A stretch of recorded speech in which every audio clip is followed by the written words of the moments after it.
Have you said something bad about China online? Maybe even in a conversation with a friend? Maybe even a negative thought about China crossed your mind, even for a fleeting moment. Well, this video is for you. First off, disclaimer, Chinese government bad, Chinese people good.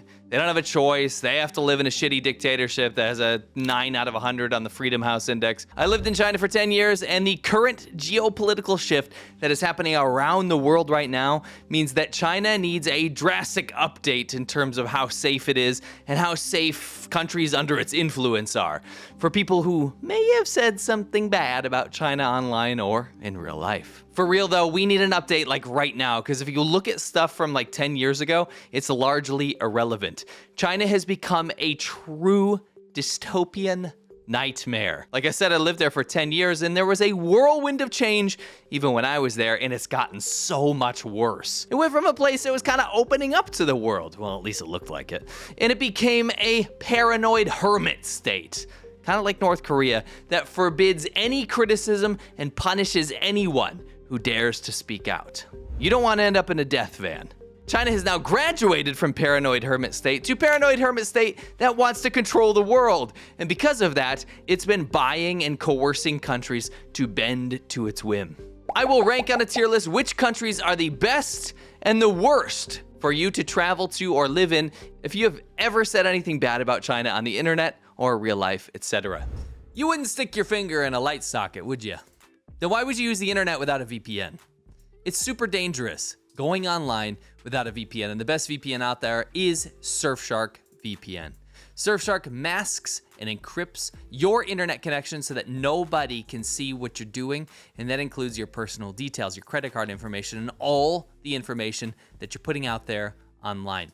Not only that, Surfshark keeps you safe from all that danger, but it also acts as a very convenient tool to be able to hop around and get different prices on hotels or car rentals based on where your VPN is connected. It's super easy to connect to the fastest server by default, and you can use Surfshark on unlimited devices. That means just one account for every device that you have. Get on Surfshark VPN and stay safe. Go to surfshark.com/Lawai86 and get up to 4 months free. That's surfshark.com/Lawai86, and you'll get those 4 months for free. Thanks. All right, let's start out on the safest tier here. And the safest tier here on the S tier, these are gonna be countries that if you talk shit about China, not only is it safe for you to travel there, but again, you could actually call these places home. Sweden ranks way up there. It's got very good progressive policies. It's known for humanitarian policies that protect people that speak out against dictatorships. There's an open society where most people are kind of on your side, that they don't like oppressive regimes. You have Finland, very, very similar circumstance here. High regard for human rights. Very, very happy country, by the way. Loved my time in Finland. Fantastic place. Kiitos. High freedom of expression. Norway as well. A little bit of a trend here with the Scandinavian countries. Very, very high level of human rights. You're going to be safe if you're in Norway, if you're talking shit about China online, especially about the government. Good place for you to live and hide. Just be careful of the prices. It is unbelievable. I kid you not. When I went to Norway as a college student, I paid $111 for a very small pizza and a beer, and I nearly went broke after a week of being there. It is truly pricey. Switzerland, also S tier. It's always been a refuge for dissidents, so if you speak out against some oppressive government, a lot of your compatriots are probably already there in Switzerland. So its neutral status gives it a lot of leeway so that China can't really pull too many strings because it's not allied or aligned with China or really anyone. Still, the UK is S tier. S tier for the UK, which is great. Still a very safe place for people that speak out against oppressive regimes. And of course, the Mac Daddy of them all, still, the USA is a safe haven for people that speak out against the Chinese government. In fact, it's probably the best place to be. China is definitely not ideologically in line with the US on really anything. This is the place you want to be. Strong asylum program for people that are trying to flee oppression. So this is probably your best bet. These countries, though, all in the S tier, great places to travel to, great places to live if you have spoken out against the Chinese government. Because remember, they will find you and they will throw you in a death van. On A tier, these are like very, very, very safe. Now, I might not If I was like a high-level dissident, if I was a high-level dissident, if I was myself, I might not live in these places, but I think these places are absolutely fine to travel to. These places are not super aligned with China really in any way, shape, or form. We have most EU countries. So most of the EU countries are going to provide asylum for dissidents. They're going to be relatively safe. They're not going to allow China to step on people in that country. Canada as well, strong human rights protection, a very popular place for people to immigrate to and leave oppressive regimes. Still a fantastic candidate for a safe haven for a dissident. Australia as well. I can say Australia and New Zealand mirror Canada's sentiment as well. Pretty safe. We've seen for people that speak out against the Chinese government. In fact, a lot of dissidents like Badio Cao, for example, the famous Chinese dissident artist, he fled to Australia and lives there. Both Japan and South Korea have a very, very vibrant dissident community against China. These are two countries where you can feel relatively safe, that China's not going to send the long arm of their mafia-like law to come and capture you and to put you in a black bag in the back of a death van. So that was A tier. Now on B tier, I'm gonna say these are lower risk. Like, these aren't super high risk countries, but they are countries that have been cozying up to China a little bit more. So I would exert a bit of caution. I would say if you had to go to these places, you're probably fine. If you're living in these places, you're probably fine. I probably wouldn't be a super high level, China dissident because of what could potentially long-term might happen to you. But again, relatively safe. B tier. I'm going to say Bulgaria. It's got EU membership, so it has to adhere to EU principles. That being said, this is a country that has a lot of dealings with China, especially more and more recently. That means there's potential for coercion in Bulgaria. I would say Greece, very similar circumstance here. Greece tends to buck the trend a little bit with the EU and has been cozying up to China, at least for some certain projects, which could, especially local jurisdictions that have cozied up to China, may put you at some sort of risk. In South America, Chile, this country has a pretty good human rights record in regards to, people speaking out against dictatorships or fleeing dictatorships because they've had to deal with things themselves. It has not had a massive track record with, sending people back to China on behalf of China, so it's been a relatively safe haven for people that would speak out against the Chinese government. Mexico is an interesting one. I think you would generally be safe because Mexico is not aligned with China in any way. In fact, they're, even despite what's going on right now, are much closer to the US. That being said, just the potential for crime in Mexico means that you could potentially be the target of some sort of political retaliation, and then maybe it's dressed up like some sort of local crime, or you got into the wrong place at the wrong time type of thing. So that's kind of concerning. That being said, I think it's relatively safe. Brazil as well. This is a country that has quickly fallen under Chinese influence. Again, still probably much more aligned with the West. Wouldn't be too concerned about it, but with a crime rate there, similar to Mexico, you might be in a situation where you could be the victim of a crime that turns out maybe China had something to do with it. That's just a theory. Also, I'm going to throw in India. India, not aligned with China whatsoever, but not the safest country in the world. That being said, actually, I think India would be safer than most of these countries on the B tier list here. I think their historical stance of having dissent against governments, that makes it kind of an okay thing, especially if it was against a foreign government or an adversarial government. India kind of considers China not an enemy, but definitely a strong adversary, so I think you'd be fine there. Now we're going to be moving on to the C tier, which I'm going to declare as moderately dangerous. These are countries where I think you would actually run into some problems if China really had it out for you. If you were a low-level dissident, or you just said some stuff online, or it wasn't that big of a deal, it didn't gain massive traction, or it didn't piss off the government enough, I think you'd probably be fine in these places, but this is where you have to start actually being concerned. Pakistan, very engaged with China economically, therefore probably a massive potential for doing things on behalf of China to make China happy. I would be very careful in Pakistan. Malaysia, very safe country. I think this is a country where you don't have too much concern. However, they're deepening ties with China. I think if you were high enough on that list where China was looking for you because you were organizing protests or something, I think Malaysia might not be a safe bet for you anymore. That's something I would have had a different opinion of years ago, but I think has become increasingly more under China's fold. Serbia is an interesting one. I mean, this is a European country. This is a country right on the border of EU states, right?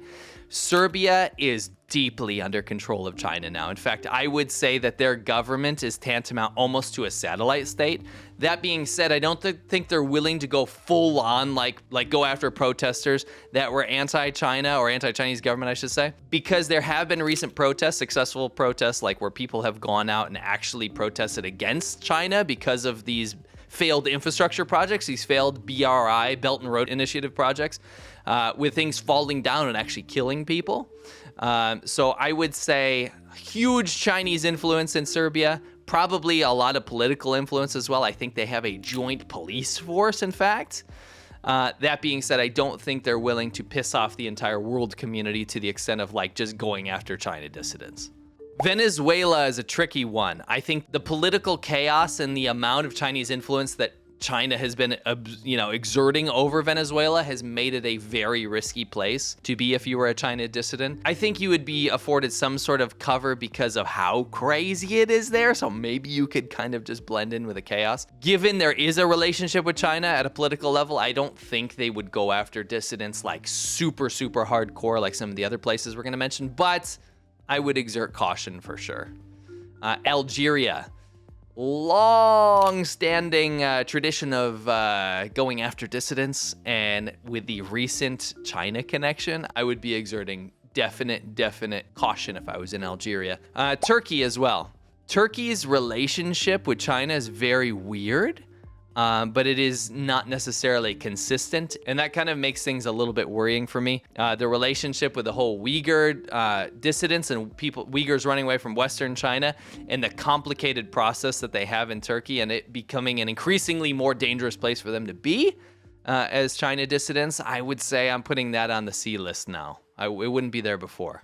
Now let's just jump straight into the F list. This is the list of countries where if you were a China dissident, this country would actively go and take you and either send you to China or do something about you in their own country for China and report back to them. Like this is the top worst places that you absolutely do not want to be if you have any sort of presence speaking out against the Chinese government or Chinese oppression. I would not go near these places. This is F tier. First of all is Egypt. Egypt looks to be collaborating with China on repression, silencing opponents. I think it's a very, very dicey place to be with Egypt trying to score points with China right now. I wouldn't touch it with a 10-foot pole. I have a runner-up here where I don't know where to put it right now, but Thailand, I would previously have put it maybe on a B or a C tier. I'm probably gonna lean towards F tier now because they have forcibly removed Uyghurs and sent them back to China. I mean, these are just people that wanted to practice their religion, fled China because of persecution and going to concentration camps. There's a genocide in Western China right now, and then being sent back by Thailand. Thailand was kind of a safe haven before. I'm going to downgrade them probably to F tier. They're somewhere in the middle there. Russia is now cooperating with China on many things. Now, as you probably saw in my last video, if you haven't seen it yet, Russia and China are no friends. They are definitely not friends, and they're probably not even ideologically in line with a lot of things. They don't trust each other, but right now, given the current climate with China and Russia trying to kind of move away from the West and try to control their spheres of influence, they are collaborating on things like propaganda or restrictions on freedom of speech or trade and things like this. So I would definitely not go to Russia if you're a China dissident. Burma. Burma is not only a dangerous country, Myanmar, you might know it as, but China has so much control over some of the actual regions of Burma that there are parts of Burma that actually use the Chinese language and the Chinese currency, the RMB, and actually have just become de facto territories of China.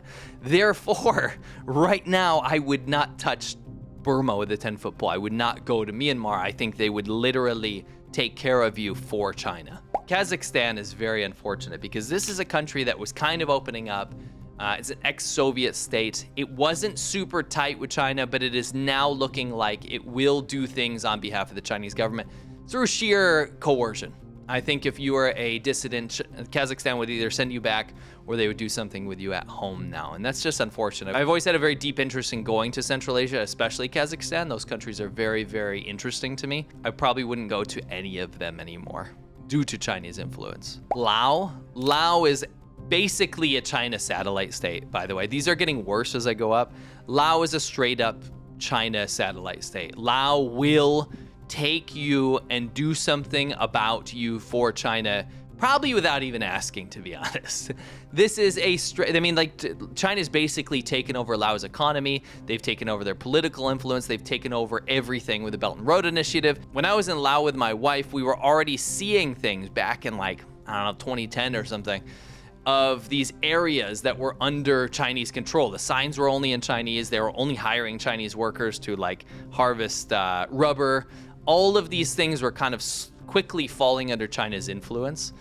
So I would definitely not go there. Cambodia is absolutely a no-go. It's basically another satellite state, just like Laos. It's fully under China's control. Not only is it under Chinese government control, but it's also under Chinese mafia control.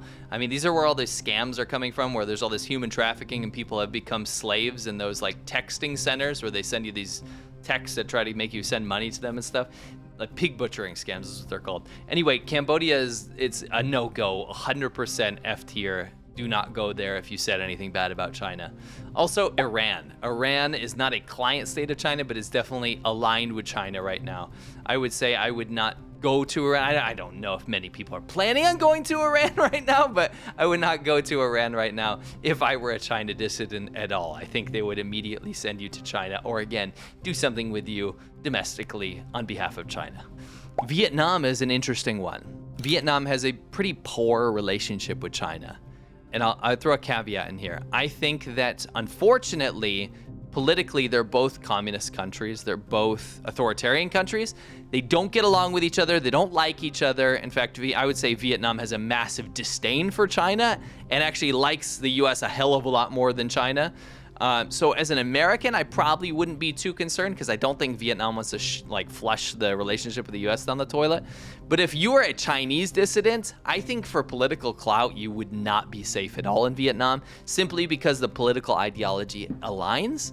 And Vietnam and China would say, hey, we don't like when people protest, or we don't like when people step out against the government. We don't like when people are talking trash about us online to try to delegitimize our authoritarian control. We'll help each other out in that form. So I would not go there if you're a China dissident.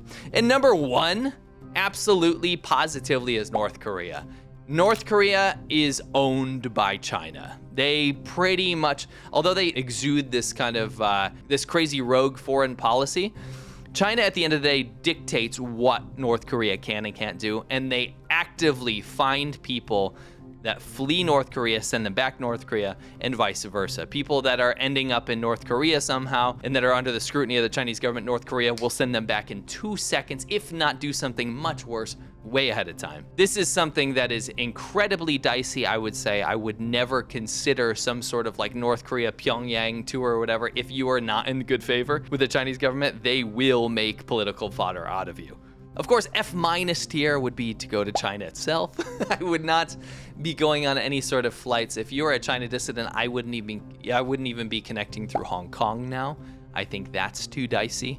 I think we are now in a situation where China's exerted so much control around the world that I would be very careful about where you're going if you have any sort of, public presence of being against the Chinese government. And unfortunately, I see more countries falling into this fold rather than less. But I do hope that at least Western countries stay robust in their fight against the Chinese government oppression, are still welcome to Chinese dissidents, the people that have, risked their lives to speak out against the Chinese government and oppression and their human rights abuses. And I hope that the world does head in a better trajectory towards China as China kind of alienates itself with its economic downturn, as well as its horrible track record of getting more and more like a hermit state, an oppressive regime. So hopefully the world heads in a better direction. Hopefully China heads in a better direction as well. I think as somebody that deeply cares about China, that loves China, that learned about China, that lived in China, that speaks Chinese, I hope China ends up on a different path. But we can only hope for the best. If you want to stay up to date on China's current events, so we're talking what's viral, what's happening both politically and in society, then you're going to want to go over to The China Show. It's pretty much the only place you need to be if you want to stay abreast of what's happening in China. We get video clips from people sending them out of China. We talk about the stuff that mainstream media won't even touch. We go into the economic collapse that China is going through right now. You're definitely going to want to be there if you want to stay up to date on what's happening in China. If you want to go see my secret show, in fact, we just did a Chinese beer versus American beer versus European beer tier list the other day. What did I tell you to make our background today? You wanted like some Irish landscape with some garbage like that? What did you say? I said, that's not jovial. You do get better local beers. Yeah, but you never know what they're made out of, never like know. urine from a pig, you know? These people are missing eyes. They're weird. No, but they're questioning your saying Elijah Wood was a heartthrob. Oh, I don't know if that's any good. Everyone's having a laugh and a snigger. The guy comes back, starts drinking his piss and coke instead of brand new coke. This is like flat coffee. Oh, yeah. It's cold. Right? This is not isn't the Crow. By the way, I just want to say I wore green for St. Yes. Patrick's Day. For those of you who remember. Go to patreon.com/ADVpodcasts. It's currently half price right now. You'll get access to my secret show. It's called Xiaobanho After Hours. You'll get access to 100 plus episodes, but we blind taste tested ranked Chinese beers versus all different beers from around the world to see where they'd end up, and it was really, really fun. Thank you so much, and I'll catch you on the next one.